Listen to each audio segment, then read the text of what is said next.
everyone. I'm Andy Asher, writer, content creator, and editor, and host at Content Lab TV. We hear a lot about the importance of integrating a social media campaign into an overall marketing strategy, but oddly enough, many companies manage social media as a separate activity, never really thinking about the logic behind closely linking the two. Now, wouldn't it seem natural that an overall marketing campaign would be closely linked to what's being done on the social media side? Well, according to a 2014 American Marketing Association survey, only slightly more than half of all organizations link the two together. But there are glowing exceptions, and that's the focus of today's show. We had the amazing opportunity to speak with one of the most plugged-in marketing managers anywhere, Eunice David, with Houston-based Adhere Creative. If you ever had doubts about your strategy, I know for me, Eunice helped get me focused. She blogs at adherecreative.com/blog. Well, hi, Eunice. I know you are also known to your colleagues as Earl, so let me start out. Should it be Earl or Eunice? You can actually call me by Earl. That's fine. I find that a lot of people can't spell my name, so I just go with Earl. Then Earl it is. Before we get into some of your campaigns, and the one thing I found really interesting, we all use lots of different metrics to measure effectiveness, as I know you do. How else do you measure that? The metrics that we use is not only, just how many views the posts have gotten or how big the campaign has gotten. We also try to judge really based on creativity. Like, what's the most unique thing that happened this year? So, now that's an important metric that often gets overlooked because it really makes a difference when you create something that really stands out and from what we might at times call clutter. So let's delve into one of your campaigns that you've done, because I think that's the best way to learn. I've always loved case studies. Most of our campaigns are really, really built on honed-in buyer personas. A lot of the time, businesses don't realize that what they think their buyer persona is not actually what their buyer persona is or should be. So even though they've been established for a really long time and they have, a set criteria for what their market looks like, we still delve into that research and we discover a lot of things. And one of the things that was interesting and pivotal in that campaign that we discovered was that there is an awful lot of, almost taboo speak when it comes to serious, severe migraines, right? So that is a huge challenge. It's one thing to tackle a campaign where there is a clear and obvious need, but nobody really ever talks about these more elusive issues where you can't pull some solution right off the shelf. I want to hear how you did that, but give me a preview. A huge challenge, right? It's really, really hard to target these people. For one, nobody's going to flat out say they have chronic migraine. Nobody wants to talk about it. And two, there was no community about it. There is a fibromyalgia community, other invisible pain community, but really not about migraine. So we had to build that one from scratch, and it actually blew up pretty big. Wow. You almost have to be a sleuth or detective to figure out how to find your audience. So what did you do? We then approached it in a different way, right? Instead of us basically advertising the services of the neurosurgeons we were trying to advertise for, we made an awareness campaign instead. So instead of us directly selling or directly just, talking about all these things, we started shifting the discussion to, hey, there is a chronic migraine situation. Instead of, you may have chronic migraine. What do you do? It's chronic migraine is everywhere. It's severe. Everybody, a lot of people get it. A lot of people don't know they have it. We created the community. So a lot of this springs from, we're really big fans of Seth Godin over here. And one of Seth Godin's books that we love over here in the office is called Tribes, right? And in that book, he talked about creating a tribe for your particular group of interests. That's what people are drawn to. Especially, so instead of instead of it being a downfall that we could not find a community for these particular people and we didn't have, anything, a framework for it, we created it to our advantage. We started from scratch. We honed in on the pain points. We really zoomed in on who gets it. And then we discovered other things. For instance, there is, even more so than the women, there is a group of men who get very chronic, severe migraines, and that's even more taboo because men don't like to act like they're in pain. They don't want to talk about it. If it's a headache, it's a headache.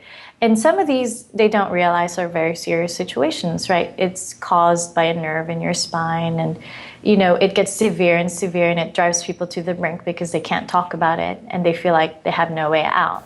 All kinds of challenges. So the beginning stage of the campaign is in full swing. What did you do to track everything? So what we did is, on the website, we had a landing page, and we created a piece that you can, a tangible piece where it will be able to track the success of the campaign, how many people are actually wanting this. So we created a wristband, and the wristband was in support of migraine awareness. And then in our social media campaigns, we then encouraged everybody to go in there and get some of these awareness wristbands, right? But it wasn't a singular campaign. So we made sure to do it around Migraine Awareness Month and the month around silent chronic illnesses. And then we had a whole set of blog articles, press releases, all these,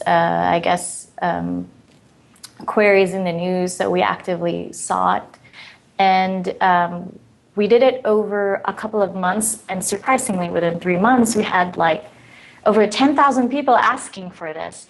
And to us, we were a little bit, yes, we were inundated because we were, so, it's one thing for people to ask for something free that you're giving away, right? But then we were looking at all these posts and these comments, and we were reading each and every one of them. And people are like, oh, yes, I know my mom is suffering with this, or I am going through this right now. And so that campaign kind of did its own thing, and just, it was a very big, giant magnet for these people who needed the next step, perfect candidates for our neurosurgeons, which is, in reality, it's difficult to find because they could be everywhere. This surgical group is based in Houston, but not all the patients are from Houston, so it was very hard for them. So as opposed to us honing in and targeting these people, we made this awareness campaign, and we opened our arms, and we're like, come to mama. So. Come to mama, I love it. How exciting. Which social media were you using or focusing? Everywhere. So we were on Facebook. We created Facebook groups. We advertised on Facebook. We were on LinkedIn. We try to get into all these medical blogs, right? Try to get experts' point of view. So apart from relating to the patients and knowing what it is really that they're experiencing, and knowing what, a father or a mom might be experiencing, and we tied it into every event there is in the month possible. For instance, if it was May, we made sure that our voicing and our targeting is around Mother's Day. And so for Mother's Day, instead of us, pointing out about these mothers maybe who may be experiencing it and all that stuff, we made our messaging from the perspective of the people around the mom, and the mom thanking the people around her, right? So it's like, I wouldn't be able to be, doing all my responsibility as a mom if not for the help of my very patient husband, or something like that. So we made sure that, because the problem with this buyer persona is they felt deeply that nobody understood them.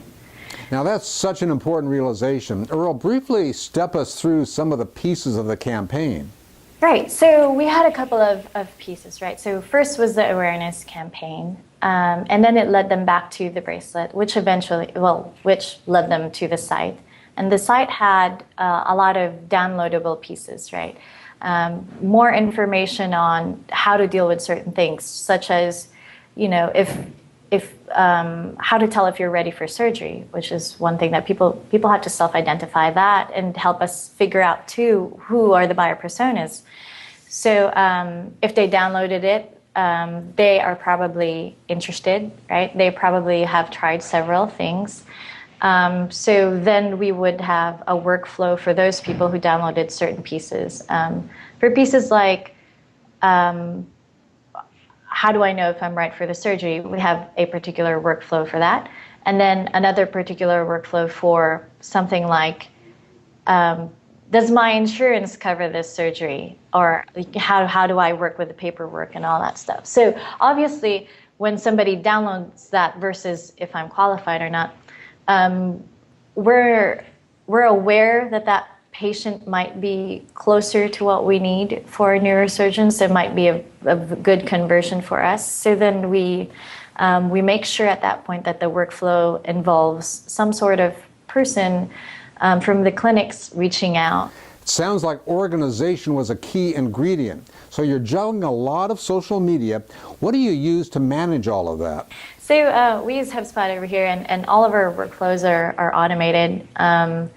And we did a bunch of things, including hooking up call tracking and whatnot. So with every conversation that these liaisons had, they were recorded, and we can kind of tell whether or not, we should be pursuing this patient or not. We made sure that we're not actually bugging them, but we're letting them come to us. So for a downloadable piece, there would be more information about us and how to contact our particular group of surgeons. And if they at some point reached out with a question or anything at all, we end up doing inbound and outbound marketing for them. We reached out online, and we also sent them tangible packets. Tons of moving parts. You are to be congratulated. That is a lot to manage. Was this a local campaign, national, global? This started as a local campaign and quickly blew up globally to where we have inquiries from London, and some of those patients want to come over here just to get that particular treatment done to them. And the other part that we were up against with is our doctor was not the pioneer of the treatment, and the pioneer also lived in Texas. So yes, so it was a very brutal industry with very tough competition with buyer personas that really usually wouldn't come to you.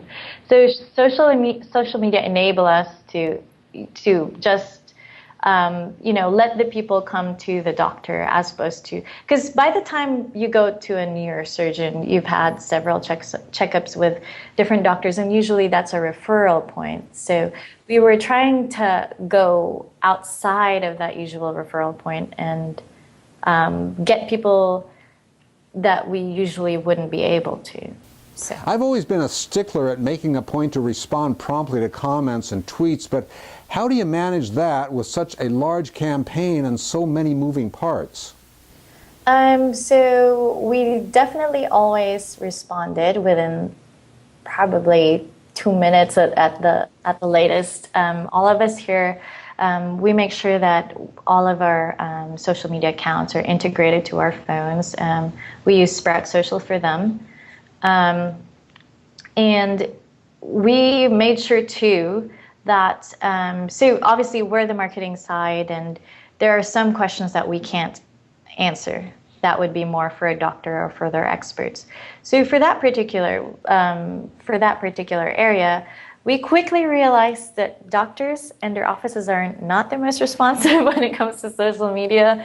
So we made sure to have a couple of plans in place for that. One, already kind of have a set answer and personalize it.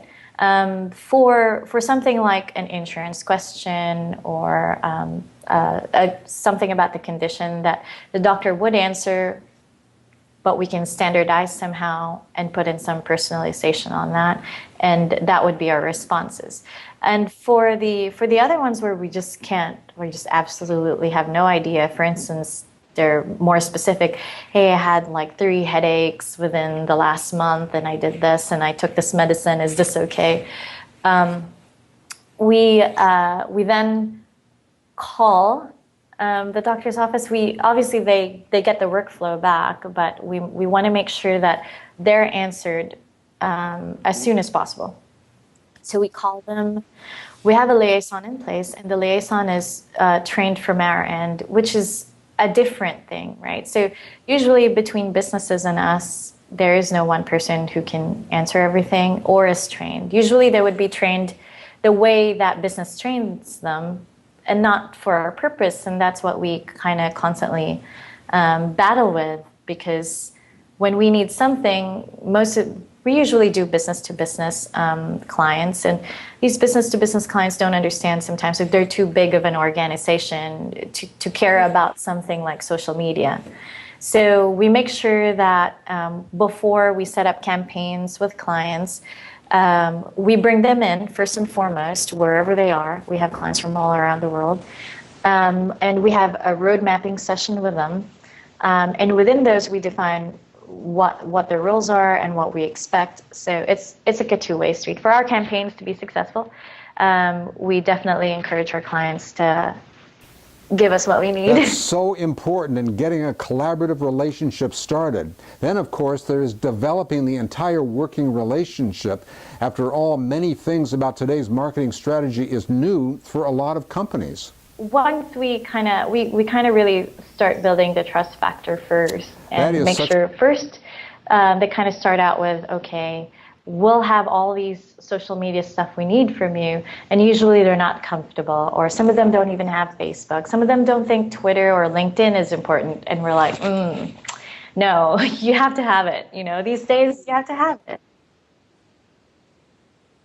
Well, first, most of the time they're reluctant to even touch it or create it. And we're like, okay, this is a part of our process.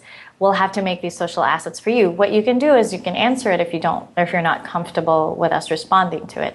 And so then, because they never had these assets before, or maybe they did and it wasn't as responsive as it is now, because we use it for inbound marketing. So we're constantly posting their blog articles, we're posting relevant articles and something to engage everybody with. And so they're inundated by these comments and all these things, and we're like, we can't answer them, you told us not to.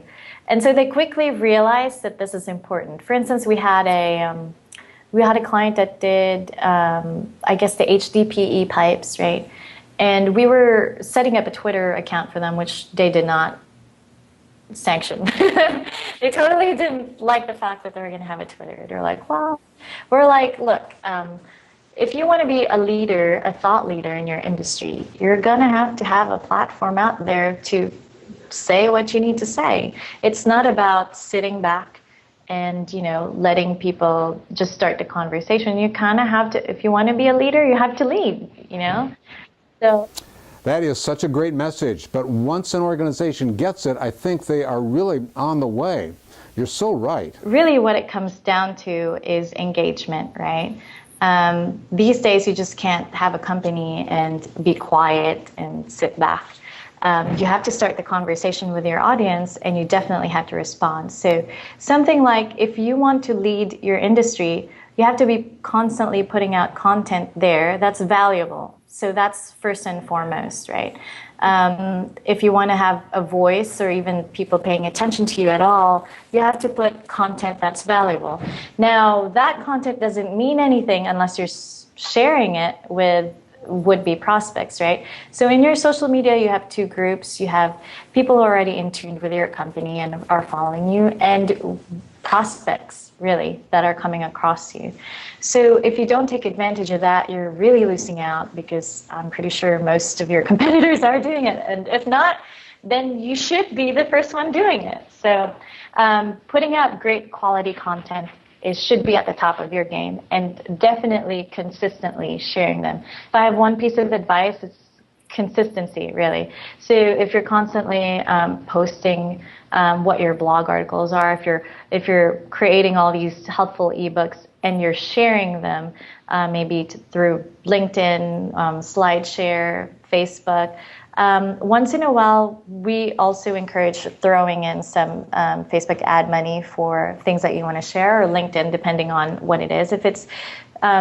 If you think you can find your audience in Facebook, because some of our clients, really, they're just super business oriented. We won't be able to find that much really on Facebook.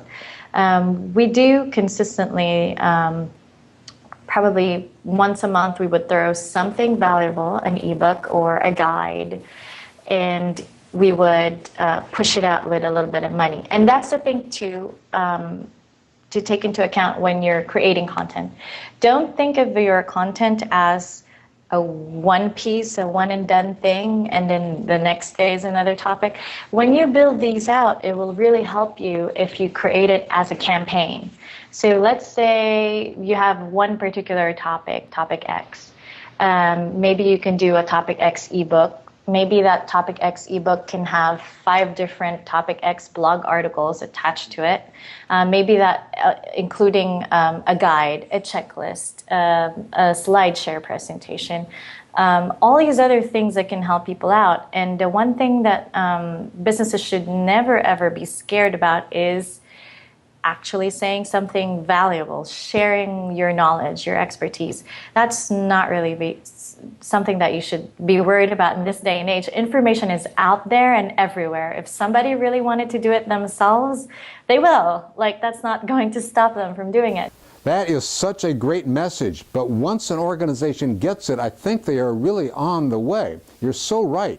Companies want to be leaders, and what better way to achieve that is with social media. People want to empathize with you these days. They want to know the brand, not the business. They want to know who's behind the business, what sort of company culture they have. Are there happy employees? Are they not? These things weigh into decision making these days, right? Because there's just so much information and everybody's competing on price point and product. That's the different factor now. That's what makes you different. So if you can randomly, consistently create these posts about whatever happened in your company, or maybe an inside picture of what your office looked like, or all these tiny things that are not directly related to the business, but you can post on Facebook. You can have a portion in your website just dedicated to these little fun things that are going on. You would actually attract a sizable audience for that, because the audience that are looking for you are industry peers and people who are already kind of looking for that particular product. So that would be something different, out of the box, and really you're showing them you. And this is why we're so addicted to reality TV, right? We want to know the person. We don't want to know, we want to know the essence of the brand. So Earl, you have provided an amazing real-life example of a showcase of a very cool campaign. Just wondering, can you give us some maybe off-the-shelf ideas or campaigns that might work across the board in a lot of businesses or organizations? I think you alluded to it earlier. People want to know what's behind the business. Right. So we usually mostly use Facebook ads and LinkedIn. For press releases, we advise not to, unless you have something really important to say. So, and for multiple reasons, one being SEO is really not in that favor anymore. If you keep publishing all these spammy kind of press release is supposed to be something when something happens to your company, something important, maybe somebody of consequence getting on board with you, or maybe an event coming up.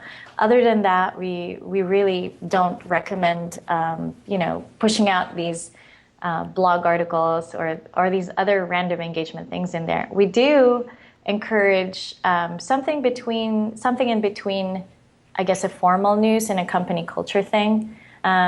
People want to empathize with you these days. They want to know the brand, not the business. They want to know who's behind the business, what sort of company culture they have. Are there happy employees? Are there? Are they not? These things weigh into decision making these days, right? Because there's just so much information and everybody's competing on price point and product. That's the different factor now. That's what makes you different. So if you can randomly, consistently create these posts about whatever happened in your company, or maybe an inside picture of what your office looked like, or all these tiny things that are not directly related to the business, but you can post on Facebook. You can have a portion in your website just dedicated to these little fun things that are going on. You would actually attract a sizable audience for that, because the audience that are looking for you are industry peers and people who are already kind of looking for that particular product. So that would be something different, out of the box, and really you're showing them you. And this is why we're so addicted to reality TV, right? We want to know the person. Sure. We don't want to know, we want to know the essence of the brand. A lot of like gear under pieces. But the difference with ours is the metrics that we use is not only just how many views the posts have gotten or how big the campaign has gotten. We also try to judge really based on creativity, like what's the most unique thing that happened this year. So, Earl, that was amazing information. Thank you. Thank you so much. Wasn't she great? That's Earl David. She is marketing manager with Adhere Creative. She is really living in the world of social media. I learned a lot, and I hope you did as well. Thanks for watching and listening. There's a lot more to come, so sign up for our newsletter. We'll keep you current on what's new at Content Lab TV. Thanks. See you later.